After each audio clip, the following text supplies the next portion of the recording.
Nous, nous voilà dans le chapitre, donc, chapitre 5 du premier volume, Chelek Aleph Perek Hamishi. Nous avions commencé déjà la dernière fois ce chapitre. Évidemment, dans la création, il y a la partie matérielle et spirituelle, ça c'est une évidence. Mais ce qu'on appelle évidemment dans la partie spirituelle, il y a deux espèces. Il appelait ça les Neshamot et les Nivdalim. Et ces Nivdalim, c'est quoi ces mots Nivdalim? Donc ce sont les Malachim, les anges, et il y a les Shedim, les démons. Alors juste, il faut savoir que leur rôle est très différent. Les Malachim, leur rôle est dans le domaine du bien, alors que les Shedim, c'est plutôt au service du mal. Les Shedim, je vous rappelle, ils ont été créés, entre autres par Adam Arishon, au moment, je vous rappelle, peut-être que vous ne connaissez pas, peut-être pour certains, je vais essayer de vous réexpliquer quelque chose de très important. Les Shedim et les Lilim, donc ce sont des êtres malfaisants, les Mazikim, on ne voit pas, mais qui existent. On a parlé de ça la dernière fois. Trois choses, ils ressemblent aux hommes, et dans trois dimensions, ils ne ressemblent pas aux hommes.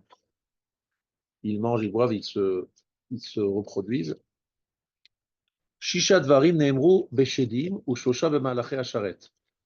Donc, six choses ont été dites à propos des démons et trois choses, donc trois choses par rapport aux anges ou Shosha qui venait à Adam. Donc, dans trois domaines, les démons ressemblent aux anges et dans trois domaines, ils ressemblent aux hommes. On avait dit ça la dernière fois. Les anges ont des ailes eux aussi.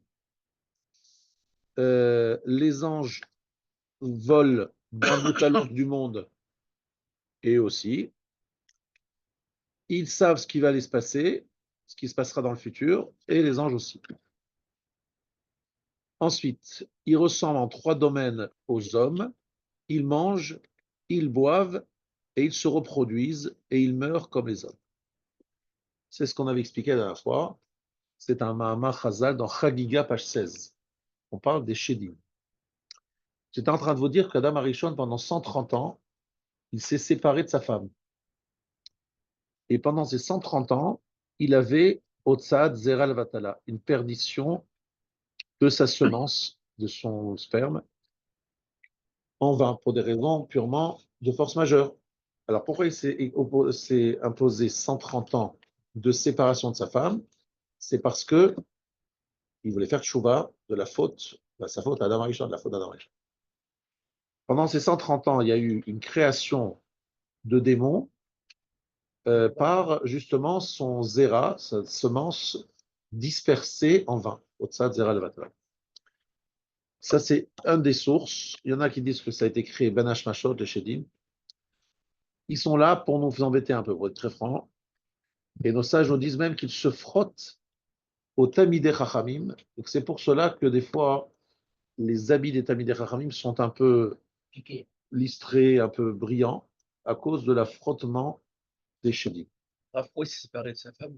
Il s'est séparé de sa femme pour s'imposer une tchouba. Pendant 130 ans, il s'est aussi éloigné de moi. Il s'est imposé beaucoup de souffrances et beaucoup de privations. Et ça n'a pas réussi. Et ça a réussi parce qu'il a eu après Chet, dont vous descendez directement, Monsieur Barda. Chet, c'est votre ancêtre, je vous présente. C'est notre ancêtre à tous. Après 130 ans, il s'est remis avec sa femme et il a eu un enfant qui a fondé le monde entier. Est-ce qu'il a obtenu la Teshuvah? Votre question, je vous réponds à votre question, oui, mais. Parce qu'en fait, vous vous attendiez à ce qu'il retrouve l'état d'Adam Arishon avant la faute. Ben oui, puisqu'on parle de toujours réparer la faute d'Adam. Et finalement, il n'a pas réussi à réparer cette faute. Il n'a pas fait la tchouva de qualité supérieure que David Ameller a réalisé, qui l'a permis d'effacer totalement sa faute. Lui, il a fait une tchouva incroyable, extraordinaire, mais, il n'a pas fait la tchouva capable de le ramener à l'état d'avant. Mais Rav, pourquoi se séparer de sa femme? Se séparer de sa femme, c'est pour s'imposer une souffrance, une privation. D'accord. C'est ça. Comme d'ailleurs on peut s'imposer plusieurs privations dans différents domaines, il se peut imposer d'autres privations pendant ces 130 ans. Ces 130 ans, ce sont des. Si on les retrouve, ces 130 ans à propos de Yaakov Avinu qui dit Me'at veraim shnechayai. Quel âge il avait lorsque Yaakov Avinu a dit mes années étaient petites, 130 ans, peu nombreuses, et 130 ans lorsqu'il est devant Pharaon. Et il dit Me'at veraim. Les 17 dernières années. En faisant ces 130 ans, Yaakov Avinu a réparé la faute d'Adam Arishon pendant ces 130 ans. C'est-à-dire il a totalement effacé les conséquences de ces 130 ans où il a été Motsi Zera Levatala. Maintenant, comprendre exactement pourquoi ce n'est pas une chouva totale et qu'est-ce que c'est représenté, etc. Juste que tu saches qu'Adam Arishon et nous, la différence entre Adam Arishon et nous, ce n'est pas une différence entre un peu plus, c'est un autre monde, Adam Arishon. Comprendre vraiment ses calculs, pourquoi il a fait ça et comment il a fait ça, je ne sais pas. Donc je ne vais pas essayer de t'expliquer quelque chose que je ne sais pas. Je sais juste ce qui est écrit dans les Sfarim, que ces 130 ans ont donné lieu à des Shedim. Donc, il y a deux sortes de Nivdalim. Il y a les Shedim et il y a les Malachim. Il y a des Shedim féminins, ça veut dire. Des Shedim, des Malachim, je ne sais pas si c'est féminin ou pas féminin. Ben oui, parce qu'ils se reproduisent. Comment ils se reproduisent un peu Ouais, ils se reproduisent. Comment ils se reproduisent, par raison. Sans doute il y a des hommes et des femmes. Oui, effectivement, c'est écrit qu'il y a des hommes et des femmes. Donc, en fait, il y a effectivement deux Nivdalim, les Malachim et les Shedim. Les Malachim au service de la parole de Dieu, c'est-à-dire des gens de qualité, et à l'inverse, les Shedim qui ne sont pas spécialement sympathiques, qui en général viennent nous casser les pieds et nous embêter et nous faire des problèmes. Ok, ça doit être bien clair. J'ai vu ça dans le. Bon, je pense que c'était assez facile, mais juste que vous sachiez qu'il le dit ici, leur Hillel, de toute façon très clair. Maintenant, Rabotai, nous avons un gros travail aujourd'hui. On va bosser ce soir parce qu'il y a du boulot. Attention. On était là la dernière fois. Je suis donc toujours dans la lettre Aleph du chapitre 5, mais dans le dernier paragraphe de cette lettre Aleph.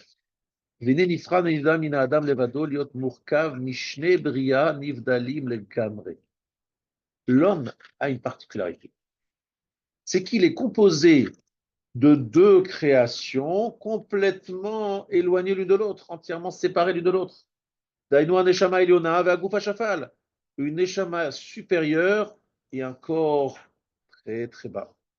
On ne trouvera ça dans aucune créature. Attention, je vous ai dit la dernière fois, ne me dites pas les animaux. Les animaux n'ont pas de neshama.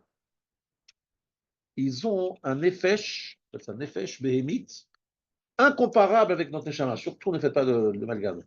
Ne devenez pas l'ami des chiens en disant les chiens, c'est l'équivalent d'un homme. C'est ça, il faut que tu fasses attention, que tu ne te trompes pas de penser chez Inyan, chez Arab Alechaim, Kinyan Adam, que les animaux soient comparables à l'homme. En nefesh abalechaim la davar gashmi. Même le nefesh, ce qu'on appelle l'âme, parce que les animaux sont animés. C'est quoi animés? C'est qu'ils ont une âme. Un souple de vie, oui. Voilà, ils se déplacent, ils ont l'air même de réfléchir. Ils ont des fois une sensibilité. Des fois, ils ressemblent même à l'autre. Ils réfléchissent forcément. Et ils réfléchissent d'une certaine façon. Quand ils doivent.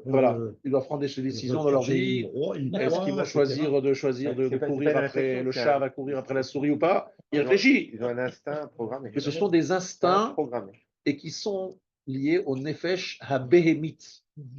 Et si vous me dites, et ça je me fâche très fort, que l'homme, il est proche de l'animal, que l'animal est proche de l'homme, et qu'on le met à un même niveau, vous êtes proche de M. Darwin, qui a dit que l'homme descend du singe. L'homme, il a une partie des. Alors, non. Il a des pulsions animales. Attention. Et les pulsions animales viennent de son corps, partie du gouffre. Mais le nefesh béhémite, il l'a aussi peut-être, mais il a autre chose. Ne comparez pas le nefesh béhémite avec. Il a tout le reste. Il a tout le reste. Mais le nefesh béhémite n'est pas, c'est pas une âme, on ne peut pas le comparer. Non, je dis les mots parce que bon, c'est moi, ça arrête par Yelgel, je m'en s'en fout ce que je dis. C'est important, c'est ce qu'il dit le Rav. En nefesh abale chaim et la davar gashmi.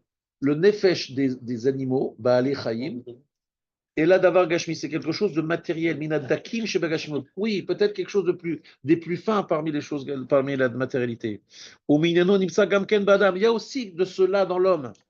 Biprinat Eyoto Baal Chai, puisque l'homme aussi c'est un être vivant comme l'animal. Omnam Zulat Kolze, mais en part cela, à part avoir en lui tout ce qu'il y a dans l'animal, Yesh Ba'adam Neshama Eliona, il y a chez lui une Neshama supérieure, chez Min Bria Bifne Atzmo, qui est une créature à part, Nivdal Minagouf le Gambre, totalement éloigné, séparé du corps, Verachok Mimenu Admeot, extrêmement loin de lui, Sheba Avenik Sherabo Bixerato Itbarshemo, à la Kavana chez Zachano Vrem Shegano, qui s'est attaché à lui par sa décision. En fait, il insiste sur quelque chose qui est très important. Parce qu'en fait, on a l'impression que c'est simple et en même temps, c'est pas ce que les gens ils ressentent aujourd'hui. Les gens, ils ont l'impression que leur chien, c'est leur enfant, pratiquement, ils le considèrent comme un enfant. Et ça c'est terrible. Ça veut dire qu'en fait, ils sont tombés très bas. L'humanité est tombée très basse, très, très bas. L'animal est fidèle, il exprime des sentiments, tout ce que vous voulez. Mais tout ça, c'est instinctif, c'est Un l'effet objet, bémite. comme un Ça n'a objet. rien à voir avec la Neshama. La Neshama, c'est une dimension totalement supérieure. Donc, lorsque Darwin dit que l'homme descend du singe, ça doit nous fâcher très fort, comme ça a fâché le Rav Wolbe qui nous a parlé souvent de ça, et au nom du sabbat de Kelem. Le sabbat de Kelem, il a une phrase incroyable. Il a dit, Darwin, il dit que l'homme descend du singe. Vu son entourage, je comprends qu'il le dise. Mais moi qui ai connu Rav Israël Salanter, j'affirme d'une façon sans équivoque, sans doute, que l'homme ne descend pas du singe. Moi qui ai connu Rav Israël Salanter, je sais que l'homme ne descend pas du singe. Et cette phrase, c'est pas une boutade, c'est pas une phrase pour faire rire, c'est parce c'est sérieux. C'est-à-dire que lorsque tu découvres l'homme, Bika, l'homme dans sa grandeur, dans sa dimension vraiment spirituelle, puissante, tu peux pas dire que l'homme descend du singe, c'est impossible. Tu dis ça, tu es fou, tu dis une chose qui est inacceptable, inaudible. C'est ce qu'il disait le Rav. Le Rav, il parlait de ça, il disait que l'être humain a été complètement rabaissé par trois de ces scientifiques. Donc d'ailleurs, deux étaient juifs. Marx, Karl, son prénom. Et comment il s'appelle? Freud. Freud, il a réduit l'homme. Sigmund Freud, encore une fois. C'est quoi? C'est des juifs. Non, Darwin n'était pas juif, je crois. Donc deux juifs sur trois. Et il a dit que ces trois personnages ont réduit l'homme à trois choses très basses. Ils ont réduit l'homme, donc un descendant du singe, je vais en parler. Ils ont réduit l'homme à tzror, il appelle ça tzror chez Yitzarim. Ce que dit Freud d'une certaine façon, c'est de dire que finalement l'homme, avec son subconscient, à ses parties, son inconscient, son subconscient, il est en fait plein est taraudé par la sexualité et par la violence et la volonté de prendre le pouvoir. Et tout ça, c'est lui, c'est ça le vrai fond de l'homme. Après, on essaye de policer un peu, de faire semblant d'être, mais chasse le naturel, il retourne au galop. Ce l'homme que vous voyez dans les guerres, qui viole, qui tue, qui machin, ça c'est l'homme. Et l'homme que vous voyez habituellement, c'est l'homme qui se maîtrise, là, qui est là en train de tenir le mort. Mais l'homme, c'est cet homme horrible qu'on a vu le 7 octobre, par exemple. Vous dites ça à des gens. Ah oui, c'est ça, nous, ce que nous sommes. Nous sommes ça, mais simplement, on se remaîtrise un peu. C'est terrible, c'est une façon de voir l'homme qui est extrêmement négative. Marx, il a dit, on est tous égaux. On va tous faire la même chose, être gagner le même argent, on va être tous égaux. En 2 mots, il a dit, en faisant ça, ils ont préparé la Shoah. Maintenant, je ne vous expliquerai pas pourquoi ils ont préparé la Shoah. J'expliquerai une autre fois. C'est un peu compliqué, mais il nous a expliqué qu'en fait, la vraie problématique de notre époque, c'est que nous sommes les héritiers de cette perte de vue de la grandeur de l'homme. Et ce qui est extraordinaire, c'est que le Rav ne savait pas à quel point les médias de notre époque, en critiquant toute personne, tout être humain dans le monde, est critiqué d'une façon absolument horrible. Partout, tout le temps. Qu'est-ce que vous êtes lorsque vous êtes un jeune homme? Vous grandissez, une jeune fille, et vous grandissez, vous regardez ça, vous dites tous pourris, tous c'est des nuls, tous c'est des calculs politiciens, des recherches. Et tous nos présidents, on a ressorti toutes leurs frasques sexuelles, etc. Finalement, vous éduquez une jeunesse avec absolument aucun espoir d'être des gens de qualité. Parce que tous pourris, qu'on le veuille ou non, on va tous tomber dans dans la déchéance. On va juste savoir un peu mieux les uns que les autres, bien cacher notre côté court. J'appelle ça le côté court. on va tous faire cette façon terrible de voir l'homme est le fruit d'années de découvertes scientifiques, entre guillemets, qui vont totalement à l'encontre de ce que la Torah va nous dire.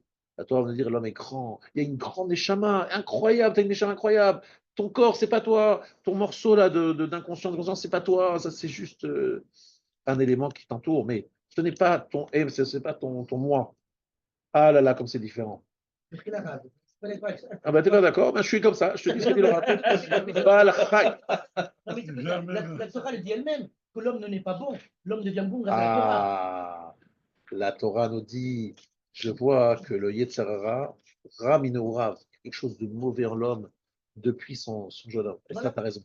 C'est écrit dans Parashat Bereshit. C'est bon. Akadosh Baruch Hu dit, je me regrette. Et là, je vous explique. Non, non, non. Et elle nous dit là-bas, le Rav nous explique comme ça. Oui, il y a une partie très négative, très obscure dans l'homme, c'est vrai. Mais ce n'est pas ça l'homme. C'est quelque chose qui est en nous, effectivement en nous, mais ce n'est pas ça ce que tu es dans ton ADN. C'est ça la différence. Qui tu es BSM? Tu es quelqu'un de mauvais ou tu es quelqu'un de bon? C'est ça la grande différence. Nous, on pense que tu es quelqu'un de bon avec une grosse Carapace, mon gars. carapace mauvaise. On est d'accord. Mais ça, c'est pas ton fond. Ton fond est bon. Et ils te disent le contraire. C'est ça qui est dommage. Ce qu'il disait Feuille. Ah, là, je suis d'accord. Bien sûr. Je suis d'accord. Tu es d'accord. Bon, Hachem. Mais tu as raison, il fallait préciser. Et effectivement, ce mal qui est en nous, il faut l'exorciser, l'élever, le disparaître. Et donc, cette phrase extraordinaire qui m'accompagne, c'est chez eux depuis des années, je trouve ça magnifique. Moi qui ai vu Rabbi Israël à l'Inter, je sais que Darwin il a tort. J'adore cette phrase. Parce qu'elle est vraiment. Et là, le site de Rav, après cette phrase, c'est la meilleure preuve que je connaisse contre l'évolution, contre la théorie de l'évolution. La phrase de dire j'ai connu Rabbi Israël à l'Inter, donc c'est pas possible que l'homme descende du singe, c'est la meilleure preuve, disait-il, que l'homme ne descend pas du singe. Pas d'accord avec vous. Mais c'est pas grave. Je n'avais pas vu la planète des singes. La planète des Le singe, singes, il ressemble à l'homme. Parce que vous avez vu la planète des singes. Attendez, honnêtement, le Alors, singe, il ressemble à l'homme. Hein. Vous qui connaissez, Oui. lorsqu'on connaît pas l'Israël Inter, on peut aussi. Minadakim shebegashmiut, kinan itazdagen be'adam, mechinat yoto bal chai. Tour de Babel, on verra. Omnam zulat kol ze, yesh be'adam neshama eliona, l'homme il a une grande neshama élevée. Chez min bria bifnei atzmo, qui est une créature en para. Nivdal minaguf legamre, séparé du corps entièrement. Rachok mimenu anmaot, très éloigné de lui. Chez Ba venik sherabo, elle est venue s'est attachée à lui, bixerato yisbarach, par son décret, à la Kavanah. En fait, c'est une alliance contre nature. C'est contre nature, ce mariage entre la Neshama et le gouffre, entre le Neshama et le corps. C'est contre nature. C'est quelque chose qui n'existe nulle part ailleurs, nulle part, même pas chez le Baal Echaim. Bon, je pense que vous avez compris. Continuons. Anivarim agashmim yeduim etzenu. Alors, les créatures matérielles, nous les connaissons. Vechukotehem ou mishpetehem hativim bichlala mefursamim. Leurs lois, les règles qui les gèrent, qui les régissent, on les connaît. Tout ce qui est spirituel, c'est très difficile de nous les imaginer. Qui aiment chutz midimorino parce qu'ils sont à l'extérieur de notre imaginaire. Nous allons nous en parler que en fonction de la tradition. Ça, il fait une petite introduction. Il dit c'est compliqué parce que c'est quelque chose auquel on n'a pas vraiment accès. On a toujours besoin d'avoir des images, quelque chose, des métaphores, de voir quelque chose qu'on ressemble.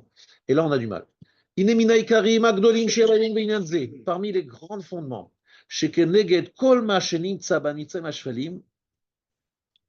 en face, c'est-à-dire symétriquement à tout ce que vous trouvez en bas, il y a en haut des forces élevées, dont elles découlent. Ça veut dire qu'en fait, ce que vous voyez ici a pour origine ce qui est là-haut, et ce qui est là-haut se matérialise ici. C'est une sorte ça on sait tous, que c'est une matérialisation de choses qui apparaissent. En fait, on va prendre un exemple très simple. Vous avez un architecte, il vous fait un plan. Il vous fait un plan, il vous dit voilà, ce plan, ici il y aura la cuisine. Ici, donc vous comprenez très bien que lorsqu'il vient l'architecte, il vous montre exactement le projet. À Kadosh Baruch Hu, dans le ciel, il y a le monde, et ici, on est juste une matérialisation de ce qui est dans le ciel. Prenons un exemple très important que j'aurais dû vous dire de toutes les manières. Vous êtes à Pessah et que vous avez Avraham Avinu qui prépare des matzot. Lot qui prépare des matzot. Vous vous posez la question, mais ils font quoi là, Abraham et Lot? Ils sont pas sortis d'Égypte. Ils sont pas sortis d'Égypte, il n'y a même pas eu d'Égypte, bref, il n'y a rien eu. Pourquoi est-ce qu'on parle de matzot? Qu'est-ce que ça veut dire? Nos Chachamim nous disent en fait, Pessah a préexisté dans le ciel, a préexisté de loin avant la sortie d'Égypte. La sortie d'Égypte, c'est juste une concrétisation, matérialisation de quelque chose qui existe dans le ciel, qui à cette période de l'année correspond à la sortie de l'exil vers l'Aléos. Comment ça se dit là-haut, comment ça se vit là-haut? Ça se vit d'une façon très spirituelle. Mais nous, sur Terre, ça se vit, voilà, comme on l'explique, je fais ça. Mais ce temps-là, comme d'ailleurs Purim, bientôt c'est Purim, ben, ça aussi, ça préexistait dans le monde, dans les cieux d'en haut. Est-ce qu'Abraham faisait Pessah chaque année? Abraham faisait Pessah chaque année. Il faisait toute la Torah avant qu'elle soit donnée. Abraham faisait toute la Torah avant qu'elle soit donnée. Pourquoi? Parce qu'il savait, c'est Pessah maintenant, ça, Pessah. Il faisait Shabbat parce qu'il savait que c'était Shabbat. C'est pas juste des décisions, c'est des temps qu'Hachem a créés et qui ont tout simplement une concrétisation à travers ces mitzvot. Maintenant, donc tout ça c'est Ishtal Shelut. Ishtal Shelut, c'est quelque chose qui descend, quelque chose qui se matérialise.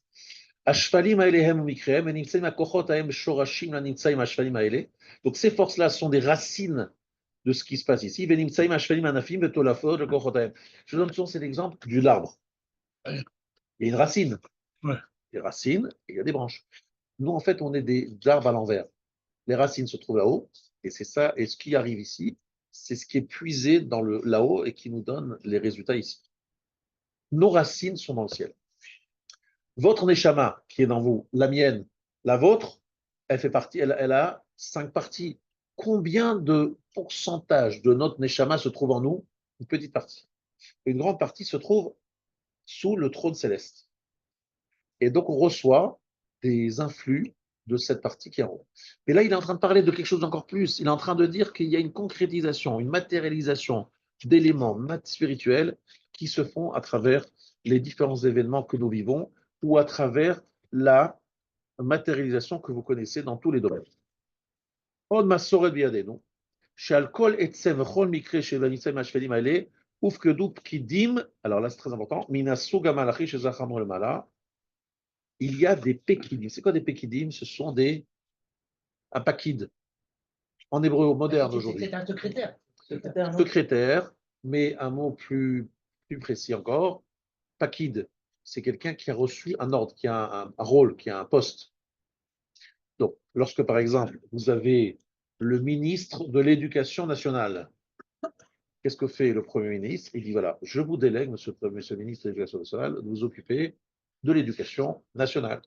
Monsieur le ministre de l'Intérieur, vous occupez de la police, etc. Ça veut dire qu'à Kadosh Baruch Hu, il a dit je mets des pekidim qui vont, des fonctionnaires, des agents dédiés, bravo, des agents dédiés sur tel ou tel domaine. Préposé. Est-ce que vous savez, monsieur Bavard, pourquoi Kadosh Baruch Hu, il a fait des choses comme ça? C'est bizarre, il a besoin de ça, lui, il a besoin de déléguer, il a un problème de timing, il est débordé, il ne peut pas tout faire. C'est une façon de mettre une distance entre la chose et lui, et de mettre tout simplement un libre arbitre qui est extrêmement dangereux, qui est celui des kshafim. Kshafim, ce sont les magiciens et les forces de la sorcellerie. Vous n'avez pas dit que les bénéficiaires n'ont pas. Merpashtefa lotechaye. On a vu ça il n'y a pas longtemps. La sorcière ne vivra pas. Kshafim, ce sont de la sorcellerie, et également la avodazara. Parce qu'en fait, ces gens-là, ils se disent je vais agir sur les pekidim, sur les agents dédiés. Donc, je vais par exemple, vous allez donner une petite enveloppe à monsieur qui est dépréposé par le président, par le Premier ministre à tel ou tel domaine. Vous lui donnez une petite enveloppe en disant monsieur, on s'est pas vu, je vous donne une petite enveloppe, j'ai trouvé ça par terre. Je vous donne. Qu'est-ce qui se passe? Le monsieur dit oh là, c'est gentil. Je vais avoir un regard sur lui beaucoup plus, on va dire, compréhensif. Bienveillant. Voilà, bienveillant, c'est le mot. Indulgent et bienveillant. Qu'est-ce que faisaient ces gens-là? Les Avdei Avodazara, ils essaient de soudoyer les Pekidim. Je veux dire, mais vous croyez que c'est possible de faire ça? Eh oui, eh oui, eh oui, eh oui, eh oui. Et ça marchait d'une certaine façon, les sorcelleries, le machin. C'était cette idée-là. Mais pourquoi Hachem il a fait ça? Parce qu'il voulait mettre justement le libre arbitre. Donc il a fait laisser une certaine indépendance Mais évidemment, c'est tout ce que c'est Hachem qui décide. Et c'est Hachem qui veut qu'on puisse se tromper. Mais vous avez dit grâce à ça, que les Bnei Israël n'avaient pas tu n'en vois, avaient pas. on Ils peut étaient utiliser directement en quelqu'un relation qui avec Hachem. responsabilise. Les Bnei Israël n'ont pas de Pekidim. C'est pas tout à fait exact. Iné anochi sholer malach lefaner. Dit Pachat Mishpatim. J'enverrai un ange en toi. Qui dit ça? Akadosh Baruch Hu. À qui dit ça? À Moshe. Est-ce qu'il y a un ange qui est avec nous dans la guerre contre Malek. Amalek, par exemple? Je serais surpris que vous dites ça. Mais c'est le mot de la Torah. Iné Non, non, anochi non, sholer sur la malach. guerre, mais sur tous les jours, est-ce qu'on a. Ah, vous pensez que tu es très surpris, n'est-ce pas? Mais tu as raison d'être surpris. Sauf que tu as lu là-bas Ramban, Rashi, Sforno, Ibn Ezra, tous les commentateurs. C'est un passage de la Torah. Comment tu l'expliques? Donc certains commentateurs disent qu'effectivement, Hachem a menacé de mettre un malach pour mettre une distance entre lui et le peuple d'Israël. Et Hachem Moshe a refusé. Il a dit, exit le malach. Il faut que tu vives parmi nous. Et c'est dans Parashat Kitissa à la fin que tu verras cette demande d'Hachem, de Moshe, après la faute du veau d'or, en disant Hachem, ne nous abandonne pas. Moi, je veux que tu sois là. Toi, la Shekhina, pas des malachim.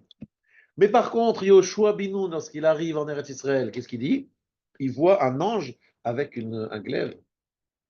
Et là, l'ange lui dit, mais c'est moi, je suis envoyé par Hachem. Ah bon? Oui, à l'époque de Yoshua, il y avait un ange. Pas méthode.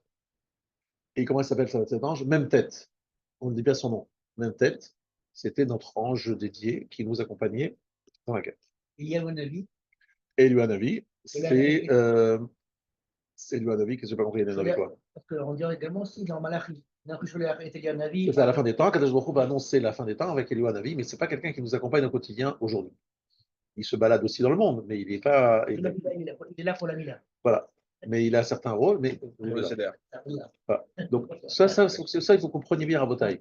Akadosh Baruch Hu, à chaque fois, nous menace de mettre une distance. Maintenant, vous savez tous que Nazal est Israël et que Akadosh Baruch Hu nous dirige, etc., etc. Ça, on va le voir dans quelques instants. Il va falloir qu'on parle de ça. C'est un vrai sujet. J'ai commencé à en parler la dernière fois. Je vous ai un petit peu perturbé. Après, je me suis dit, il faut que je leur ramène des preuves de ce que je dis. Donc, j'ai sorti ici l'Inyan des Malarkim, des Mazalot, etc. Écoutez bien ce que écrit ici le Rav Hillel. C'est pas Ariel Gay, c'est pas moi qui dis ça. Je vous dis ce qui est écrit ici. Biour, Divre Chazal, En Mazal et Israël. L'explication sur les paroles de Chachamim, En Mazal et Israël. Je ne vous lis pas le Ramchal, je vous lis le Rav Hillel. Alors, le Harizal dans Sha'ar Ruach HaKodesh. Tikkun Dalet. Daf Yudalet Amud Aleph. C'est précis. Mazal Adam Nikva Kefi HaChodesh Hashavua Hayom Ve'Hasha'a Ba'em Unolad. Le mazal d'un homme est fixé en fonction du mois, de la semaine, du jour et de l'heure où il est né. Ve'aliado Nikvaim Rov Inyanav. En fonction de l'heure à laquelle il est né, la majeure partie de sa vie est fixée. Akol Midei Shamaim Chutz Mirat Shamaim. Tout est dans les mains du ciel, à la part la crainte du ciel. Kol Inyane Ha'adam Turim B'Mazalot HaShamayim. C'est écrit Akol Midei Shamaim. C'est quoi Akol Midei Shamaim? Tout est dans les mains du ciel. Quoi? Tout. Bien dans les mazalot, Hachem il a dit voilà, j'ai fixé les règles. Il y a un mazal, voilà, il y a des mazalot. Imia Shiroyani, il est riche ou pauvre. Qu'est-ce que vous croyez? Il y a des gens, ils veulent faire des choses incroyables pour gagner de l'argent. Et c'est pratiquement sûr, ils vont gagner. Hop, hop, hop, hop, je fais le mazal chaque fois, ça s'écroule au dernier moment. Et pourtant, ils ont plein de contacts, plein d'intelligence, plein d'achat. Et on a d'autres bêtes. Et ils arrivent à ce qui touche, ça transforme en or. Vous avez vu ça? Vous connaissez? Je vous apprends rien de nouveau. Mazal, c'est le mazal. C'est le moment de la conception, on avait dit aussi, il y avait trois choses. On en connaît, ça c'est sûr. Donc c'est la conception, mais ça va fixer définitivement par rapport à l'heure de la naissance. Il va naître à un moment où celui qui naît à ce moment-là, il a tel ou tel mazal. À Kol Bidei Shamayim, c'est écrit le fourrage, tout est dans les mains du ciel, à l'exception de la Bechira. Bonne santé, faible, tout ça, c'est fixé. Intelligent, fort, tout ça, ça dépend d'eux. Qu'est-ce que ça veut dire En Mazal et Israël? Les gens ne comprennent pas ce que ça veut dire En Mazal et Israël. Biura Dvarim. Chez l'Adam Nimtsera Yocholet Lavod et Akadash Baruch Hu Velitzor Kesha Yashirimo. L'homme a la capacité de servir Hachem et de créer un lien direct avec lui. Ou Bekach Latset Meashpat Amazalot. Il peut sortir de l'influence des astres. Comme on le voit dans le verset dans Vaïkra. Ve'im be'ele lo tivasruli ve'alartem imikeri ve'alar tiafani machem bekeri ve'ket yetrem afgamani sheval chatotechem. Si les fautes, si les juifs fautes, c'est dans quel paracha? Quel paracha? Je répète. Im be'ele lo tivasruli ve'alartem imikeri. Où c'est écrit ve'alartem imikeri? Mais c'est la paracha en plus qui est liée à la paracha de cette semaine. C'est pas notre paracha de cette semaine, mais c'est dans Bechokotai, avec les malédictions. Si vous allez avec moi, Kerry. Kerry, c'est pas le nom du secrétaire d'État américain. John. Kerry, c'est le Valkyrie, c'est le Valkyrie. Vice-président. Celui qui a un écoulement. Alors, attention. Soit Car, soit Kerry, ça dépend. C'est la paracha de Mamalek. Asher Karecha Baderech. Ah, c'est Trois explications. Ou Grirut, froideur. Ou Mikre, hasard. Ou Keri, la faute, l'impureté liée à la perte sédimale. C'est l'écoulement. C'est les trois lectures du mot Karecha. Même Haman, il est appelé Asher Karaou. Lui aussi, il a ce nom. Ça veut dire quoi? Qu'est-ce qu'il fait Amalek? Amalek, il me dit, tout ce qui arrive, c'est le hasard. Il n'y a pas de providence. Ça, c'est Amalek. Deuxièmement, Amalek, il nous dit, Hachem, non, il nous refroidit dans notre émouna.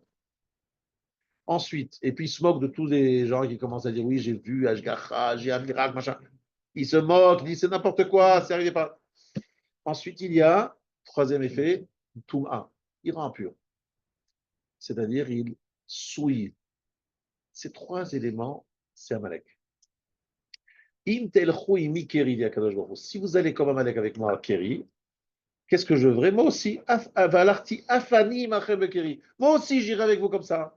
Qu'est-ce que ça veut dire? Viens le Rav nous explique. Chez Imichetou Israël, si les Juifs fautent, leur punition sera chez Ikansu Tachat Marachat Amazalot. Ils iront sur le hasard. C'est quoi le hasard? Sur le mazal. Ça dépendra de quel mazal. Tu peux tomber un très bon mazal, tu vas devenir très riche, tu vas dire très pauvre, tu vas dire. Mais c'est pas Akadosh Baruch Hu dit, moi je m'occupe plus de vous. Je vous laisse. Avec ce Kéri qui était en fait le Kéri de Hagagi, dans Purim, c'est également le hasard de Purim qui est également aussi le Kéri. Ah, magnifique. Justement, à Purim, on a cette notion de tirage au sort qui est en fait quelque part. Tirage au sort, c'est quelque chose qui vient par hasard, entre guillemets. Or, Akadosh Baruch Hu, même dans ce tirage au sort, il s'est introduit, il y avait une Ashgara, etc. Mais qu'est-ce qu'il voulait faire Aman? Aman, il voulait nous entre guillemets, nous rendre totalement éloignés de la Hashgacha pratique, c'est-à-dire la providence divine. L'exemple, évidemment, vous le connaissez tous, c'est Abraham Avinu.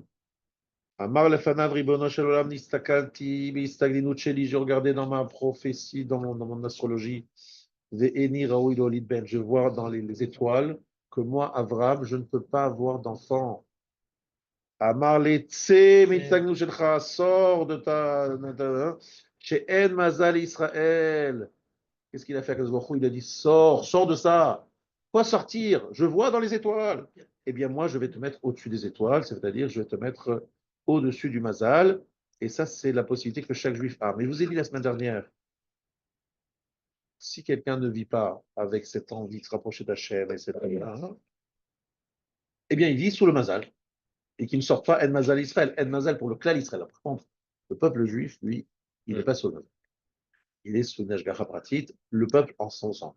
Mais l'individu juif ne peut pas me dire que tout ce qui lui arrive, c'est parce qu'Hachem. C'est ça que je me dis, c'est ça que j'ai réagi la semaine dernière. Je sais que ça peut choquer certaines personnes, parce que j'entends tout le temps le contraire. Avec tout ce qui t'arrive, c'est Hachem qui l'a voulu. C'est parce qu'Hachem, il veut absolument que tu arrives toi à ça maintenant. Et là, ce que je suis en train de vous dire, je dis non, c'est pas vrai. Voilà, Hachem ne veut pas. Akadosh Baruch Hu, il me dit, tu veux pas t'occuper de moi, tu t'intéresses pas à moi, eh bien, je te laisse sur le Mazal, ton Mazal. Tu es tombé sur une bonne étoile, comme on dit en français, une bonne étoile, un bel astre, c'est bien. Si tu es tombé sur une mauvaise étoile, c'est un désastre. des ânes. Voilà. C'est toi choisi. Je ne sais pas, ça dépend. C'est quand même Hachem qui a Mais c'est voulu- Hachem qui a décidé tout. Non, non, non. Hachem dit pas non, non, non. Hachem dit ça dépend de l'heure à laquelle tu es né. Tu es né à telle heure, tu es tombé sur un mauvais. Oui, c'est Hachem qui a décidé à quelle heure on est né. Pardon? C'est Hachem qui a décidé à quelle heure on est né. Donc Hachem l'a décidé. À Kol Bidei Shamayim. Tout est dans les mains du ciel, effectivement. Chutz Miyira Shamayim. Donc maintenant, tu me dis, Hachem, il a voulu que je sois riche, que je sois pauvre. Non, que Jésus naisse un lundi, et ce lundi, c'était le jour de Mazal. Voilà. Donc, Alors, il a dit, je suis ouais, voilà. c'est un bon mazal. Hachem. Donc, Hachem a décidé que je naisse sous cette mazal, d'accord? Il a décidé que je serais riche, que je serais pauvre, etc. Non. Si tu ne la fais pas les Torah les mitzvot et si tu te laisses aller, qu'est-ce qui se passe? Ah, Kadosh Baruch Hu, il te laisse sur son mazal. Ça veut dire quoi qu'il te laisse sur son mazal? C'est pas Kadosh Baruch Hu, maintenant, il a décidé qu'il va t'arriver ci ou d'arriver ça. Hachem a dit, moi, je ne m'occupe plus de toi. Tu es sur le mazal. T'as compris ce que je veux dire? C'est qu'il a décidé que tu aurais sur ce mazal. Mais les événements qui t'arrivent au quotidien, à chaque instant, est-ce que c'est lui qui a décidé? Il t'a mis sur le mazal. Oui, il a décidé de te mettre sur le mazal. C'est-à-dire que le Mazal, Ne pas être sur le Mazal. le Mazal ne détermine pas chaque chose qui va nous arriver, parce qu'on ne devient pas riche, C'est-à-dire ne pas être dépendant du Mazal. peut-être par une suite d'événements qui nous rendent riches. Alors, En fait, on ne devient pas riche. c'est quoi l'autre Il y a des côté? événements qui te rendent pas riche. En fait, je vais t'expliquer ce qui se passe.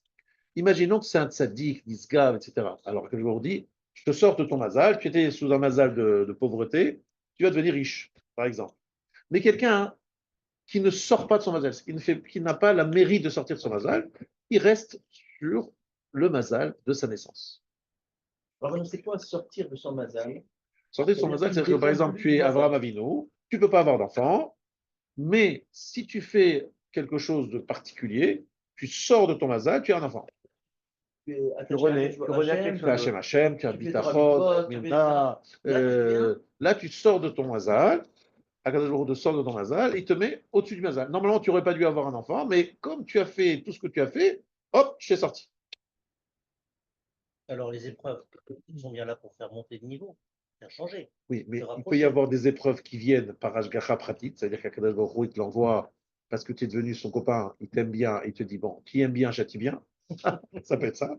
Ou bien ça peut être parce que tout simplement, tu es né sous le mauvais mazal de l'homme pauvre, par exemple, et tu es chaque fois dans une situation catastrophique au niveau financier. Alors tu dis, oh là là, mais il sourit, machin. Non, non, c'est tout simplement que tu es né sous le mazal de la pauvreté. Alors, quel intérêt, de se rapprocher d'Hachem alors Ah, Non, alors, je comprends maintenant. Non. Je attention parce que comme ça, je peux Pas être d'intérêt. au-dessus. Si je suis un mauvais étoile, hop, je peux sortir de ce au-dessus du déterminisme. Mazal. Peut-être au-dessus. Donc quelqu'un qui verrait sa vie matérielle parfaitement comblée, Voilà, il dirait, j'ai pas besoin. exactement, j'ai Mais pas c'est besoin. vraiment le cas. Exactement. Ah ben non, c'est ça. Et alors Et alors, c'est une épreuve qu'Hachem envoie avant la naissance. Il a dit, tu vas naître riche. Parce que ce qui s'est passé, je vais vous raconter ce qui s'est passé, c'est que la dernière fois qu'il est arrivé dans le ciel, il est arrivé, il était très pauvre. Alors il dit à Kadosh Baruch Hu, franchement, tu m'as mis dans une épreuve compliquée, j'étais pauvre, je ne pouvais pas du tout faire la Torah, les mitzvot, parce que je n'avais pas les moyens, j'étais vraiment pauvre. Il dit, très bien, Hachem, je vais te mettre dans un nouveau mazal, tu vas passer maintenant la vie en étant riche. Après 120 ans, il remonte là sur le ciel, il dit, mais Hachem, je ne pouvais pas faire la Torah, mitzvot, j'étais très riche, j'étais occupé par mes affaires, j'avais la bourse à 3 heures du matin à Hong Kong, et à 4 heures du matin à Singapour, et à 6 heures du matin à New York. Je ne pouvais pas faire la Torah l'épisode. Qu'est-ce que je fais? Et puis j'avais un rendez-vous à 9 heures, je ne pouvais pas non plus aller à la Fila Bémignat. Donc j'étais trop riche. Hachem me dit, qu'est-ce que tu veux que je te fasse? Tu vas être pauvre, tu te plains. Tu es riche, tu dis, j'avais pas le choix. Alors je fais quoi avec toi? Benoni. Benoni, ni riche ni pauvre. Il arrive de dire, non, mais Hachem, j'avais trop de soucis d'argent, parce que j'ai toujours... En 2 mots, il y a toujours une raison pour se plaindre. Mais c'est vrai qu'Hachem, il envoie au départ un mazal. Maintenant, quelqu'un au milieu de sa vie, il dit, bon, je suis dans pas un très bon mazal, je vais être au Vélet Hachem, je vais prendre sur moi, je vais servir Hachem, je vais prier Hachem. Hachem me dira, celui-là, je le prends avec moi, c'est mon proche, je m'en occupe personnellement, je ne le mets pas sur le mazal. Oui, c'est possible. Ça, par exemple, les Ben Ezra, qui était un Rashmazel, comme on dit Voilà. en arabe. Alors, le Ibn Ezra, c'était quelqu'un de toujours très pauvre, qu'on appelle un Shlemazel en yiddish. Et il disait à tel point qu'il était tellement mauvais mazal au niveau de la parassa, il dit que même si je devenais fossoyeur, les gens arrêteraient de mourir. Tellement il n'avait pas de mazal. Eh bien, lui, Akadosh Baruch Hu, alors, il y a une mara dans Tanit qui parle de ça, d'un rave qui dit voilà, ça suffit, j'ai envie de. si je dois changer ton rôle sur Terre et te donner maintenant la richesse, ou l'inverse, la pauvreté, je dois changer toute la création depuis le début jusqu'à la fin. En clair, chacun d'entre nous, il a un rôle à jouer dans l'histoire. Et si, par exemple, on ne veut pas remplir le rôle qu'Hachem nous a assigné, et on dit, non, Hachem, il faut que tu me changes, Hachem peut nous dire, non, là, je ne peux pas te changer, même si tu es mon ami, même si je t'aime, etc., parce que ce n'est pas pour ton bien. Moi, ce matin, tout à l'heure, j'ai dit dans la pyramide, Gomel Chassadim Tovim. C'est quoi Chassadim Tovim? Chassadim, c'est gentil, c'est bien, c'est mignon. Non, il y a des Chassadim qui ne sont pas Tovim. Parce que si Akadosh Baruch Hu me fait un chesed qui n'est pas Tov, eh bien, je risque d'avoir des grands regrets. Ah oui, c'est quoi faire un chesed qui n'est pas Tov? Je vais raconter une histoire. J'adore cette histoire. J'ai déjà raconté. C'est pas grave, je la raconte encore une fois. Il y a un jour, un médecin qui se trouvait dans un hôpital, comme beaucoup de médecins, c'est normal, et il passait près d'un malade en phase terminale. Et il le voyait souffrir, le pauvre, mettait de la morphine et machin. Chaque fois il passait, il le voyait souffrir. Il savait qu'il n'y avait aucun espoir, le dossier est clair, voilà, bref.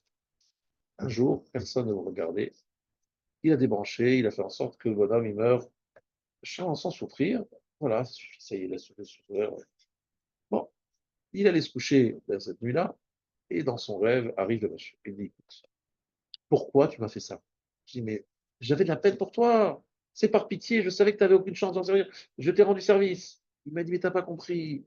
J'avais encore 3 jours à passer dans cet état-là, dans cette souffrance. Et après, j'aurais vidé tout mon sac d'Avérote. Maintenant, je suis arrivé là-haut. Hachem m'a dit, bah, hey, regarde, il y a des choses qui ne vont pas. Et je dois payer là-haut. Moi, je voulais payer sur terre. De quel droit tu m'as arrêté de mes épreuves physiques? Maintenant, je suis obligé de payer là-haut. Vous voyez ce que je veux dire? Ce n'est pas la même façon de voir que nous. On ne sait pas pourquoi Hachem nous met pauvres, nous met riches, nous met dans des maladies, pas de maladies, nous met dans des situations d'épreuves, etc. On ne sait pas pourquoi. C'est un calcul général. Il faut avoir tout en tête, quoi, avoir tout depuis le début jusqu'à la fin. Donc, il ne faut pas se dire que c'est chassadim tovim. Akadosh Baruch Hu, des fois, il nous fait un chesed. Nous, on a l'impression que ce n'est pas du tout un chesed. Mais en fait, Akadosh Baruch Hu nous fait le plus grand chesed.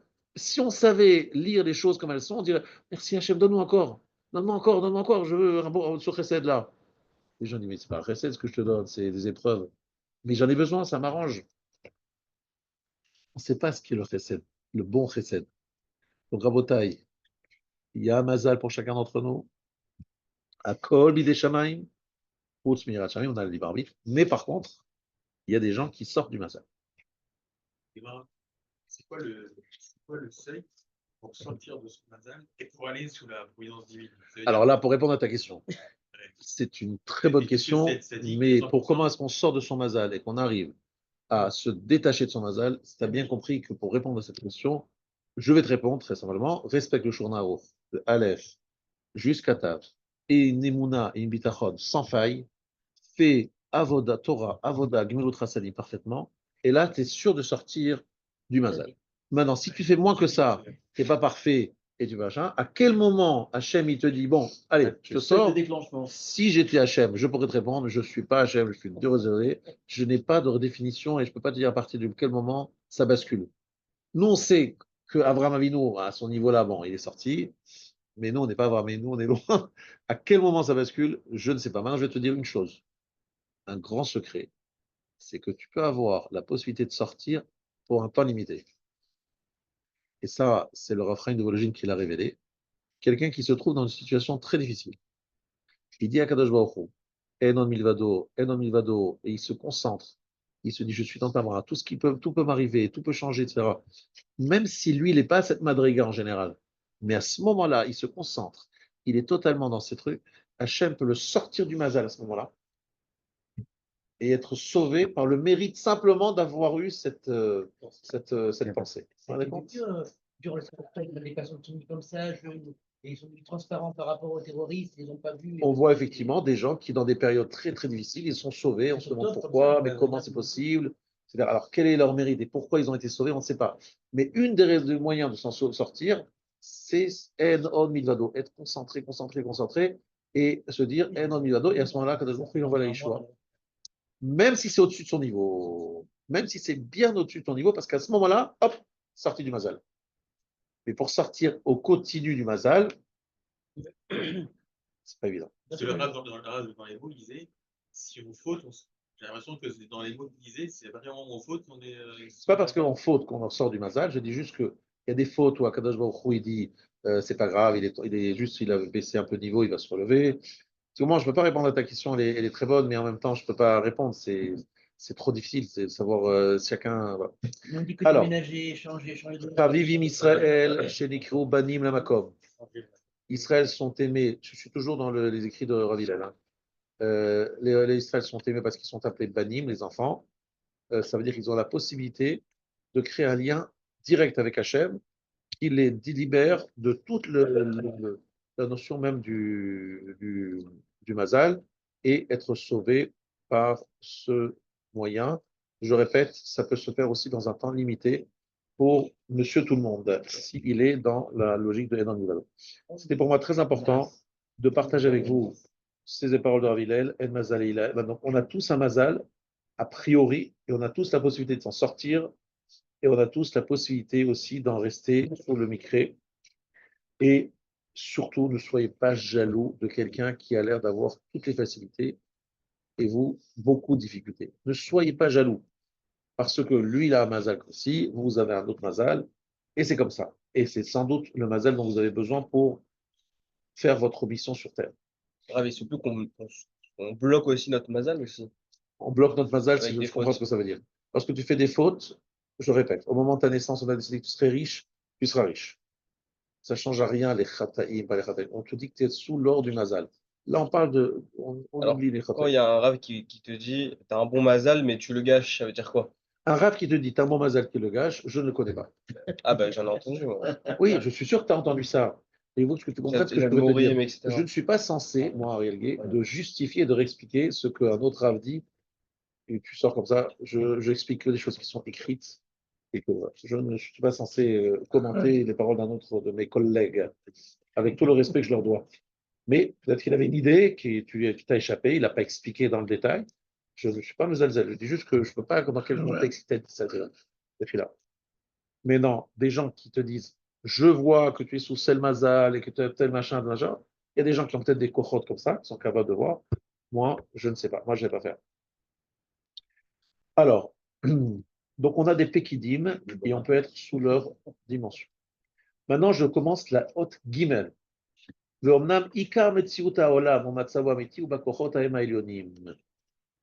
L'état du monde d'ici, sa situation authentique, dépend de ses forces supérieures. Le toldot mashebahem ou mashebagashmi vashvadim. Le conséquence de ce qui est en eux, c'est ce qui se passe au niveau des mondes matériels en bas. Ben mashemitrilat ou ben mashemitradesh beitralfut azmanim. Que ce soit depuis le début, que c'est quelque chose qui se renouvelle avec le temps. Ainokefi mashenivra binakochotahem puis asidur shenizderu vagvolim shun belo. Je vous dis, voilà, avant de commencer ce chapitre, parce que vous n'allez pas comprendre si je ne vous dis pas l'introduction, l'introduction elle est très simple, c'est que par exemple, on dit que dans un moment de ritra, de colère divine, il peut y avoir une hanaga différente. Il peut y avoir des périodes de midat adin. Il peut y avoir des périodes de midat arachamim. D'accord? Pendant la Shoah, je pense qu'on a tous compris que c'était une période où Hachem était un peu en colère et que c'était chaud. Donc même des gens qui n'auraient pas été attrapés dans une autre période normale, ils ont été attrapés. Exemple, dans la Torah, ne sortez pas de chez vous le soir du 15 Nissan. Parce que si vous sortez de chez vous, c'est pas sûr que le mashrit, l'ange destructeur, ne va pas vous toucher à vous. Ça veut dire que chaque sakana, au moment d'une sakana, ce qu'on met dans une sakana, des gens qui normalement auraient pu vivre, etc., ils peuvent tomber à ces moments-là. Faites très attention de ne pas se mettre en danger. Donc, interdiction, messieurs, d'aller faire une balade à Pessah, par exemple, passer la fête de Pessah en plein Gaza, ce n'est pas une très bonne idée, ou d'Adjenin, ou d'aller se placer à des endroits dangereux. On n'a pas le droit de se mettre en danger. On ne peut pas dire, ah, mais c'est Mazal, je suis dans mon Mazal. Non, on n'a pas le droit de se mettre en danger. Au moment de Sakana, il y a plus de risques.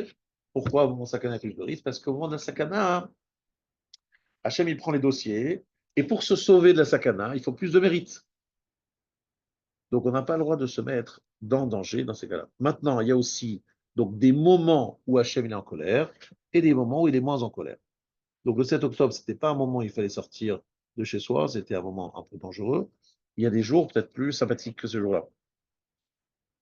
Kefima shenivra mina kochot, donc itradesh beitralfut azmanim. Les temps changent. Par exemple, quelqu'un qui a un jugement, quel est le mois idéal pour le jugement? Adar. Adar. Et quel est le mois le plus terrible pour le jugement? Ah, les Ah. 15 premiers jours. C'est écrit en Shulchan Aruch. Les Choisis 15. le Les moment 15 où le premiers Mazal jours. il est favorable. Baruch Hashem, nous sommes dans une période de Mazal favorable, le mois de Hadar. C'est écrit où? C'est écrit dans le Forage Jonathan. Mazal, favorable. Mais de pourquoi on parle de ça? Parce que il y a effectivement Itralfut Azmanim. Il y a des moments différents. Il y a des moments. Ensuite, l'El Shimurim, la nuit de Pessah, la nuit où on est préservé, on est gardé. On ne fait pas le Kriyat Shema Shalamita classique. On le fait beaucoup plus court. Pourquoi? Il n'y a pas de mazikim, on est tranquille, c'est une période, une soirée de grande garde, on est gardé. Vous voyez ce que je veux dire? Il y a des moments plus préservés que d'autres. והיינו כי כפי מה שנברא מן הכוחות ההם, וכפי הסידור שנסדרו והגבולים שהוגבלו, כך היו מה שנשתלשלו אחר כך לפי חוק ההשתלשלות שרצה בו הגדול יתברך שמו, לפי מה שהתחדש מתחדש בהם, כך הוא מה שהתחדש מתחדש בשפלים.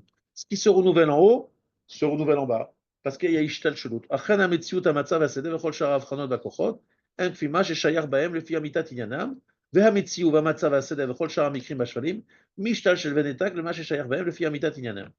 Donc en fait, j'ai lu rapidement, mais vous avez la traduction française, c'est pour ça que je me permets de lire vite. Tout simplement, c'est tout ce qui nous arrive découle de ce qui se passe là-haut. Alors des fois, les gens, ils se prennent la tête en essayant de faire je ne sais quoi. Vous essayez et vous avez plein de calculs personnels, mais ça ne sert à rien. Je me permets, mais je me dis d'abord à moi. Hein. Avant de vous dire à vous, je me dis à moi, j'essaie de me convaincre. Dit le Chafetz Chaim, celui qui fait des milliards de démarches de Ishtadlout. Il ressemble à un monsieur qui est en train de voyager dans un train. Mais vous êtes dans le TGV et vous avez un rendez-vous et vous dites, oh là là, il ne pourrait pas aller plus vite ce TGV. Qu'est-ce que vous faites? Il marche dans le train, il mange un train Tu par pousses le TGV à l'intérieur, tu es à l'intérieur, tu te mets à l'entrée de la rame et tu pousses la rame. Ça va aller plus vite, on est d'accord? Ça va aller plus vite? Non, il marche vers l'avant. C'est ridicule, tu ne fais rien. Il dit, c'est exactement ça, le monsieur, il court dans tous les sens pour gagner un peu plus d'argent. Et Akadosh Baruch Hu, il rigole, franchement, tu fais quoi là? Ça ne sert à rien ce que tu fais. Ah, alors je fais rien. Alors monsieur le rabbin, très bien, je fais rien. Je me croise les bras, ouais, tout va. Ah non, ça ne marche pas non plus. Parce que si tu ne fais rien, tu n'as pas respecté le CNAS. Le CNAS, rappelez-vous, l'amende, le PV, la contravention liée à Bézéat Aperator Alechem. Tu dois payer et tu dois faire des efforts. Michalout. Mais combien tu en fais? Le minimum. Au moins que ça. Tu as payé ton amende. La taxe, il faut payer la taxe. Mais est-ce que vous, monsieur Barda, ça vous arrive de vous dire, écoutez, monsieur le trésor public, j'aimerais payer plus, parce que j'ai fait vraiment une grave faute, en garant ma voiture dans un endroit sans payer le truc. Laissez-moi, s'il vous plaît, payer le double. Ça me ferait plaisir de payer le double. Ça vous arrive de dire ça? On vous prend, on vous amène à Satan, mais on n'a jamais vu un coup pareil. On vous a demandé de payer 35 € parce que vous n'avez pas respecté, payé le truc, et vous les payez 70. Mais jamais on n'a vu un truc pareil. Il est fou. Eh bien, c'est exactement ce que vous faites lorsque vous êtes en train de vous prendre la tête pour gagner plus d'argent, plus d'argent, plus d'argent, plus d'argent. Et là où il dit, ma chère, arrête, arrête, arrête. Tu es en train de payer un PV double de ce qu'on t'a demandé. C'est un knas. C'est qui dit ce mot? Knas, c'est le mot de Messilat Yesharim. Le Ramcha lui-même. Il appelle ça un knas. Mais il dit effectivement, quelqu'un qui ne paye pas le knas, on ne lui donnera pas la parnassa. Parce qu'on lui dit, attends, non, monsieur, tu n'as pas payé ce qu'il fallait. Tu es là en train de bronzer les bras en disant que tu vas te bourrer. Non, ça ne marche pas. Il faut que tu fasses une ishtadout. Donc, Rabotai, c'est ce qu'il faut faire. Je le dis à vous, mais je le dis à moi. Même un rabbin qui cherche de l'argent pour je ne sais quoi, quelle institution, je prends tout ça par hasard, qu'est-ce qu'il doit faire? Il dit voilà, je fais une ishtadout, je fais comme ça. Après, est-ce que ça va donner, pas donner? Les gens, ils vont donner, pas donner, ils vont venir, ils vont pas venir, ils vont faire des dons, ils vont... La vérité, c'est pas ton affaire.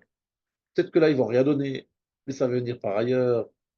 Franchement, on a juste fait ce qu'il fallait pour ne pas que ce soit un miracle. Après, des madrigotes. Moi, j'ai mon rave, mon collège, je ne l'ai jamais vu se lever une fois pour aller ramasser l'argent. Jamais. Toujours là, jamais absent. Je dis, mais comment ça vient? Ça vient tout seul. Je dis, est-ce que j'ai le droit de faire comme vous? Il dit, non, j'en ai pas le droit. Bon, il m'a interdit de faire ça. Mais c'est un peu, l'Ishtadlout, c'est un knas dans tous les domaines. Alors, c'est l'occasion de faire la page de pub pour le Gala de demain collège, soir. le gala du Mais, collège. mais dis-leur bien qu'en fait, s'ils ne viennent pas, ça ne change à rien. Vous avez compris? Vous avez compris? Parce que, Non, mais venez le dire demain. Venez le dire. mais que- non, c'est pas comme ça qu'il faut comprendre.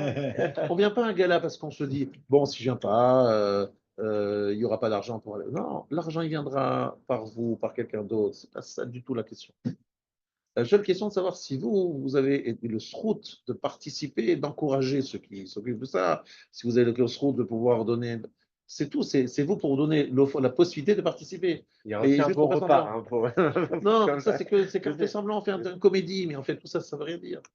Alors c'est facile à dire. Je ne dis pas que moi je suis malheureusement c'est notre regard, mais je dis toujours à des gens, mais écoutez bien ce que je vous dis. Essayez de mettre ça en pratique. Vous avez un rendez-vous. Et vous comptez beaucoup sur ce rendez-vous pour votre parnasse. Beaucoup, hein. Dire, j'aimerais bien qu'il signe. Franchement, ce serait super. Ce serait une super affaire pour moi. Je gagnerais beaucoup d'argent. Avant d'aller au rendez-vous, vous vous isolez quelques instants avec vous-même et vous dites à Kadosh Baruch Hu, écoute, la parnassa, c'est pas ce monsieur, c'est pas ce client, c'est pas ce prestataire, c'est pas ce machin qui me l'amène. La parnassa, c'est toi qui me la donne. Donc, pour moi, que ce monsieur, il me dise oui, il me dise non, qu'il signe ou qu'il ne signe pas, c'est exactement la même chose.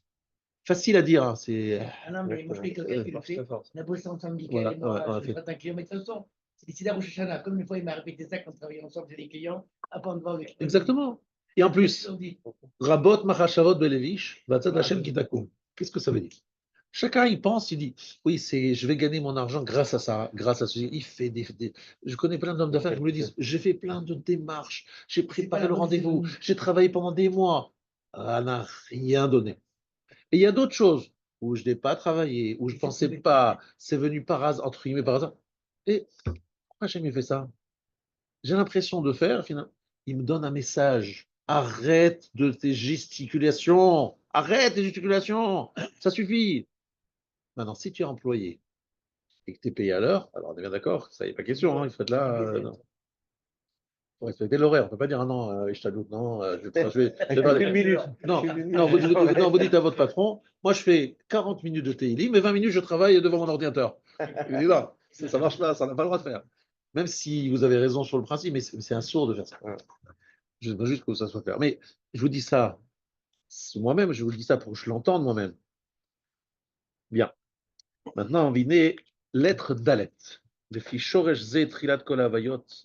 Les mala bakochot haelonim, vesofam le mata, tout est dans les mondes en haut et en bas. Omnam prat echad. Ah oui, une mara que je voulais vous dire qui cite ici le Rav. Lorsque Titus, vous avez se rappeler la Gemara qui dit Titus, il était très fier parce qu'il avait détruit le Beth Amikdash. Ouais, et puis il y avait Vous savez ce qu'on lui a dit? Tu as brûlé un édifice en cendres. Ouais. C'est en fait, tu as détruit, tu as l'impression d'avoir détruit. En fait, il était déjà détruit. Pas détruit, je l'ai vu. Il était solide. Non, non, non. Dans le ciel, il était déjà détruit. Ouais. Donc, il est déjà parti. Tu es en train de détruire quelque chose de déjà détruit. On a l'impression de faire des choses, mais en fait, elles sont déjà ou détruites ou. Bon. Bien. Et juste une chose, pour montrer cette connexion entre le monde de là-haut, là, on dit que dans Yoma, quand on voyait tous les gestes que le Kohen Gadol faisait, en fait, il l'activait. En fait, c'est le retour. En fait, c'était pour activer des choses là-haut, pour finalement pardonner le peuple et arranger toute l'année. Tout le maasé à Korbanot, tout le travail que fait le Kohen dans le Beth Amikdash. Ouais. Et c'est ça, il y a tout un chapitre ici sur la notion de Metsouvé. La notion de Metsouvé, c'est Metsouvé Vossé. C'est pour mettre, c'est comme s'il appuyait sur un bouton. Voilà. Ouais. Tu appuies sur un bouton et le bouton met en place un système. Et ce système, il fonctionne. Mais toi, tu ne vois pas comment ça fonctionne. Mais tu sais qu'en appuyant sur ce bouton-là, hop, ça va mettre en marche toute une machine et qu'il va y avoir une conséquence. C'est exactement ça ce que nous faisons. Nous disons des mots, nous faisons des actes, on ne se rend pas compte des impacts véritables de ce que nous faisons. Et c'est ça le gros problème qu'on a tous, parce qu'on ne se rend pas compte comment c'est important ce qu'on dit. Qu'est-ce qu'on fait? Ouais, j'ai fait, j'ai pas fait, j'étais là, j'étais pas là, j'ai parlé. On ne comprend pas l'impact. C'est ça notre problème. Mais Tsouvé aussi, c'est quoi? C'est qu'au moment où le bar mitzvah devient bar mitzvah, on lui dit, monsieur, toute chose que tu vas faire maintenant, hop, elle va créer une conséquence. Jusqu'à présent, il y avait zéro, tu faisais quelque chose par terre, en bas, mais aucune conséquence. On ne le voit pas, on ne voit rien. Vient le hot dalet. Toutes les choses qui existent commencent par en haut et se terminent en bas. Il y a une exception, c'est le libre arbitre. Et là, nous allons parler du libre arbitre.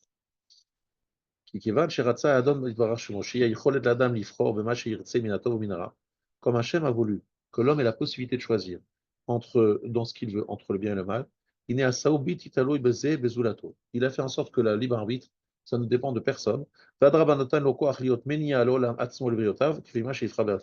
Au contraire, Hachem lui a donné la possibilité d'agir et d'avoir des conséquences par son acte. Il y a deux mouvements qui sont opposés. Une qui est les lois de la nature, qui sont obligatoires, et l'autre qui est lié au libre arbitre.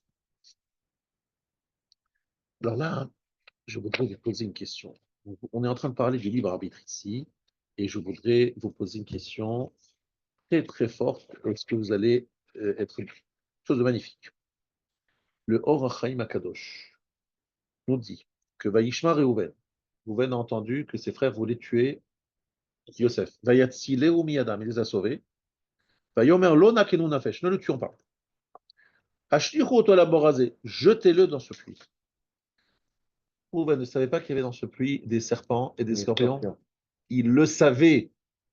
Alors il est en train de le sauver ou pas en train de le sauver? Il est en train de le jeter dans la fosse où il y a scorpions et serpents. Et on sait que le scorpion, quoi qu'il arrive, il attaque. Quelles sont les chances de Yosef de s'en sortir? Demande au Chaim Akadosh. Qu'est-ce qu'il a sauvé? Il n'a rien sauvé. Dit le Chaim Akadosh, Adam Baal Bechira, Veratson, l'homme il a le libre arbitre.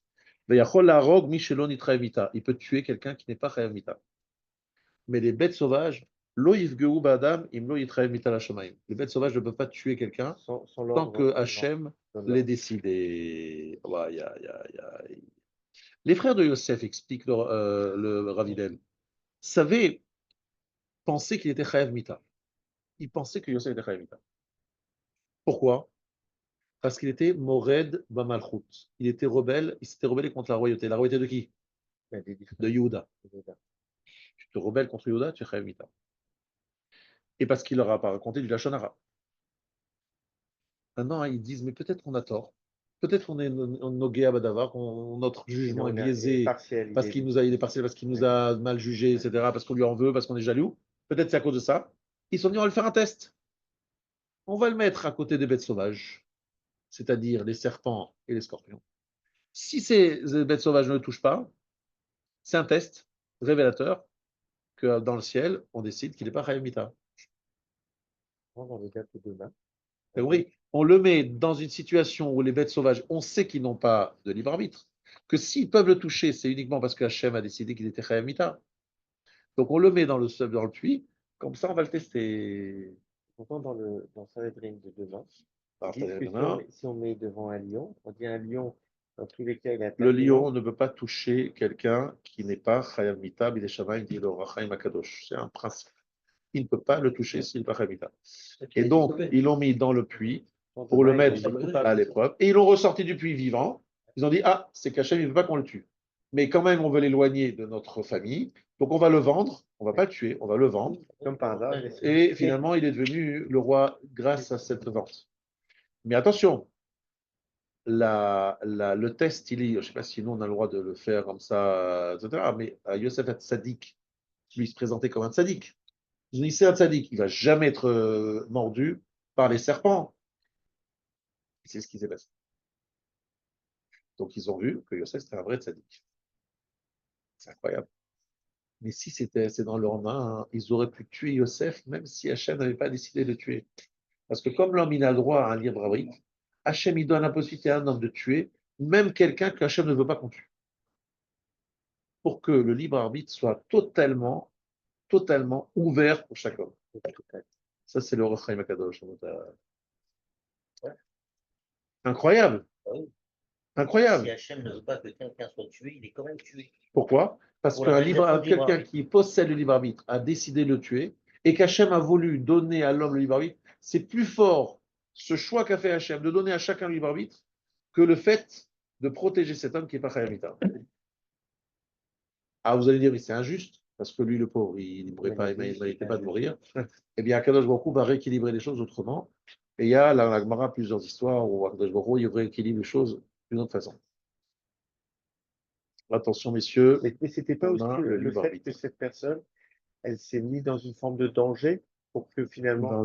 Non, c'est un monsieur qui a fait tout ce qu'il fallait pour ne pas être en danger.